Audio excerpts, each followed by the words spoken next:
볼까요? 네. 저는 사실 정치권하고는 다소 좀 동떨어진 사건을 갖고 왔는데 그래도 우리 펜앤마이크 시청자 여러분들께서 이러한 내용에 대해서도 잘 알아주십사라고 해서 갖고 온 사건입니다. SKT 유심칩 해킹 사건입니다. 제가 이거를 왜 갖고 왔냐 하면 여타 해킹 사건하고는 달라요. 개인 정보가 유출됐던 것이 여타의 우리 뭐 포털 사이트나 혹은 은행이나 통신사들에서 개인 정보가 유출된 게 여타의 사건인데 지금 유심칩이 해킹됐다는 것은 뭐냐면 저의 본인의 휴대폰과 똑같은 휴대폰을 복제할 수 있다는 거예요. 똑같은 휴대폰. 그러니까 문자나 전화 같은 거를 통신을 똑같이 주고받을 수 있는 휴대폰이 복사가 가능해서 이 휴대폰으로 할 수 있는 내가 갖고 있는 휴대폰으로 할 수 있는 똑같은 뭐 신청을 해가지고 인증번호를 받던가 이런 게 지금 진행될 수가 있는 것입니다. 근데 해킹을 당한 지는 4월 19일에 해킹을 당했기 때문에 이러한 범죄자들이 해킹팀이 있고 그걸 팔아넘기는 팀이 있고 실질적으로 사기치는 팀이 있는데 이렇게 나눠가다 보면 한 몇 개월 걸릴 거예요. 몇 개월 안에 대한민국의 우리 국민들이 피해를 볼 수도 있기 때문에 여기에 대한 해결책으로 유심칩을 발빠르게 교체를 하라고 말씀을 드리는데 지금 문제가 뭐냐면 유심칩이 피해자는 2,500만 명인데 유심칩이 지금 100만 개밖에 없어가지고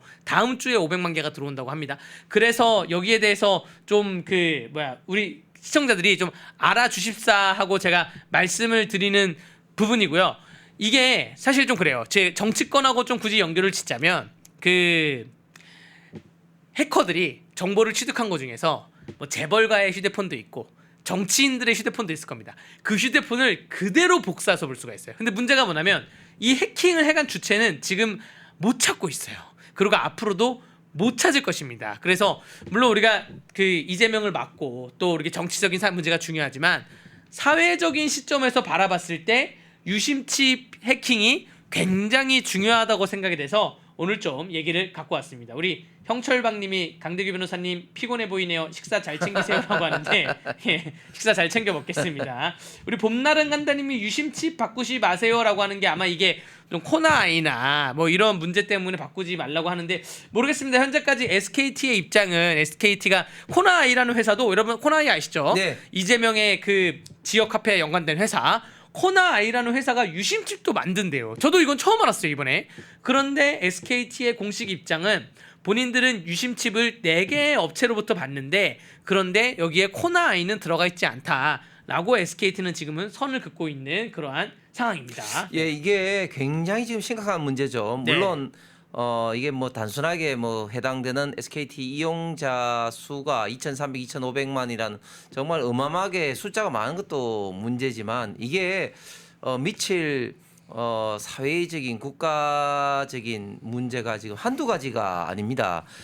이런 게 어디까지 지금 현재 정보가 털렸는지 모르겠지만 예를 들면 지금 우리가 뭐 예를 들면 그 금융 거래를 한다든지 할 때 우리가 그 본인의 인정을 하는 방식 중에 가장 많이 쓰는 게 자기 어떤 폰 번호를 인정을 이제 해서 인정을 받는 건데 이게 이제 다 틀리다 보면은 이제 이 해커들이 폰을 가지고 인정을 통해서 금융 거래를 마음대로 한다는 겁니다. 그래서 지금 대한민국의 상당수의 금융기관들 특히 보험회사를 비롯해서 상당수의 금융기관들이 SKT의 그 인정을 지금 막고 있습니다. 이게 그런 어떤 인정이 악용될 것을 심각하게 지금 우려하기 때문인 거죠.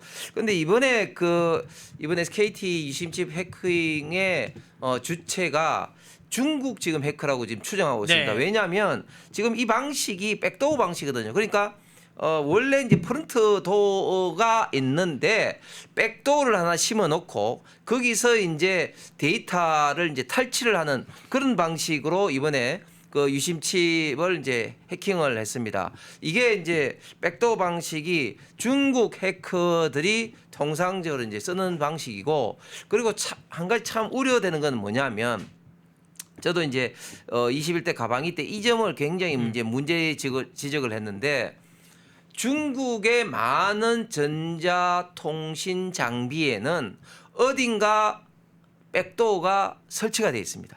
그렇기 때문에 이 백도어를 통해서 어떤 정보가 중국으로 넘어가는지 잘 모릅니다.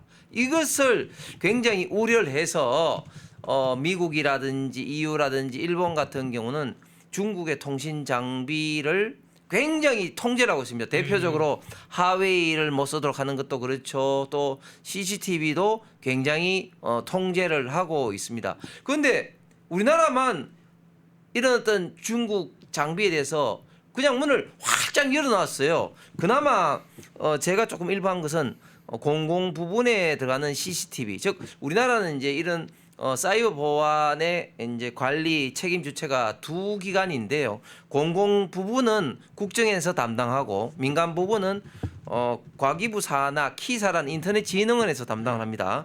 제가 이제 국정원 등과 이제 해서 공공기관에 들어가는 CCTV는 소위 말해서 신뢰성 테스트를 통해서 좀 안전성을 확보하자는 식으로 해서 자연스럽게 중국산을 견제하는 그런 거는 만들었는데 다른 부분은 그냥 아직까지도 무방비 상태로 있습니다. 그래서 얼마 전만 하더라도 우리 지금 대한민국의 거의 43% 작년 기준입니다.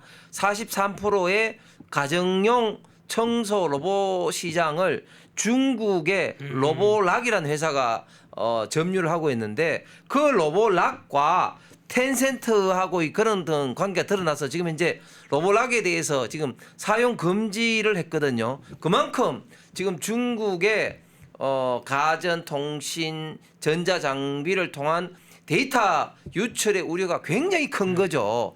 예를 들면 지금 서울에 아파트의 90% 이상의 아파트 엘리베이터 TV를 장악하고 있는 회사가 자세히 보시면 포커스 미디어라는 회사인데 이 포커스 미디어라는 회사가 나스닥에 상장돼 있는 중국 회사입니다. 그렇기 때문에 우리가 그 하루에 계속해서 몇 번씩 아파트 엘리베이터 탈 때 그 관련된 이 안면 인식 정보라든지 이런 것들이 어떻게 유출될 수 있는지 우리가 아무도 모릅니다. 그만큼 중국에 대해서는 우리가 경각심을 갖고 봐야 되는데 이번 SKT 사건도 아직까지 더 추가적으로 조사를 해야 되겠습니다만은 이 방식이라든 이런 게 중국 해커의 가능성이 굉장히 많다고 지금 전문가들이 지금 이제 추측하고 있습니다. 그리고 여기서 더 나가서는 우리가 부정선거 이야기를 계속 많이 했는데 이 중국의 어떻게 보면 이제 해커들에 대한 어떤 부정선거의 가능성 이런 것도 우리가 이번 SKT 이런 어떤 유심 해킹 사례를 우리가 본다면 저는 충분히 개연성이 있다.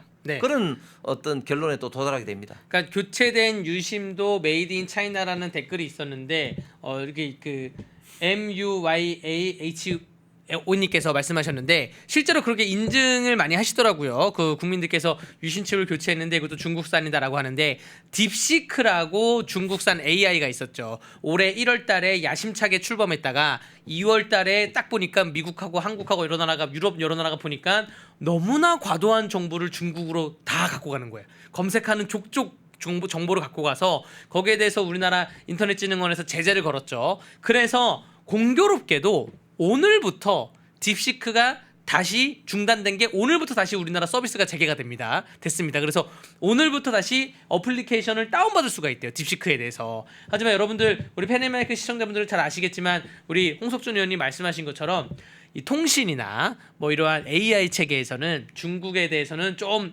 조심해야 되지 않나. 여기에 대해서는 정부가 강력하게 드라이브를 걸면서 뭐 미국과 같이 한미일 동맹과 같이 중국에 대한 이러한 AI 시장이든 통신 시장에서 강력하게 드라이브를 걸어야 되는데 지금 실상은 좀 그렇지 못하고 있어서 좀 안타까운 실상입니다. 윤석열 정부에서조차도 저 같은 사람이 그렇게 목소리를 높여도 참 제가 아까 말씀드렸던 관계 기관들이 이런 문제에 대해서 굉장히 소극적이었습니다. 왜냐하면 일단 표면적인 이유는 이런 것들이 중국하고의 어떤 통상 마찰이 이제 우려된다는 거죠. 그런데 이미 제가 좀 전에 말씀드린 것처럼 중국 제품에 대해서 미국이라든지 EU라든지 일본 같은 경우는 국가안보 내지는 데이터 유출 때문에 금지를 하고 있습니다. 그런 사례를 우리가 예를 들면서 얼마든지 우리가 할 수 있는데 지레 우리는 겁을 먹고 좀 그 중국 어떤 장비들에 대한 어떤 제재 제한을 걸지 않았는데 이제 만약에 이재명 민주당 정부가 되면 이거는 더 할 수가 없을 거야. 아니 중국에 세시하기 바쁜데 어떻게 그러니까요. 예. 중국 갖다 바치는 산, 거죠. 예, 네. 제품에 대해서 이렇게 네. 어떤 제한이라든지 방어를 하겠습니까? 네. 지금 참으로 지금 우리 데이터 주권적 면에서 국가 안보 면에서 참으로 정말 우리가 위기다. 네. 이런 인식을 우리가 분명히 좀 해야 될 것 같습니다. 펜앤마이크에서 추천하는 영상도 보고 가세요.